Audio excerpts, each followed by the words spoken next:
Amudoriyga yana ilk turistlar keldi. Hammaga xayrli kun do'stlar, yaxshimisizlar? Bizlarning ovulimizga, ya'ni Vahimga Fransiyadan ikkita turist mehmonlar kelibdi. O'zlari haqida ozroq ma'lumotlarni aytib beradi va video tayyor bo'lsa, sizlar uchun qo'yib berib beramiz. Excuse me my friends, what's your name? My name is Manu. Manu. France, and yeah, we are going to Nukus today. Night drive, and we started from Japan. We're going back to France.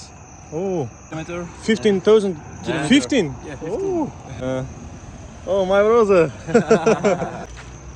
Qarang, Yaponiyadan 15,000 kilometr masofani shu veliklarda bosib ketdi. Qoyil, respect. And second, France, please tell me about yourself a little, okay? Yeah, my name is Nola, Okay. and I'm traveling with my friend since Okay. like 4 months now. Uh-huh. And we started from Japan, and yeah, we go back to France.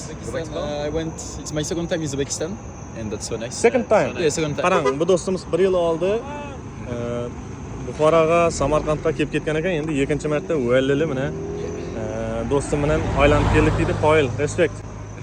Uzbekistan is good or? Yeah, really So good. The Yeah, people so- said to leave Uzbekistan. O'zbekiston zo'r deydi, ovqatlari, odamlari zo'r, do'stona deyotir, ovqatlari mazali deyotir. Respect. Thank you for your conversation, my friends. We respect everybody tourismen. Welcome to our country and village, my friends. Thank you very much. I respect everybody tourismen because this is difficult, I know. Na fransuz ikkita turist mehmonlarimizni Xivadan Nukusga qarab kuzatib qo'yamiz. Qarang. Bular kishda velik yuradigan-da, qarang. Qoyil. Kishda deydigan o'lalarni kunduz aylamaydigan-da. Ular ham hello deyotir mana. Vahimdamiz. Nice to meet you, my friends. Okay. Have a good trip, my friends. Okay, goodbye. Have a good trip. Bye, thank you. Ikkita fransuz do'stlarimizni kishda Nukusga qarab kuzatib qo'ydik. Ular kishda yuradigan. Qoyil.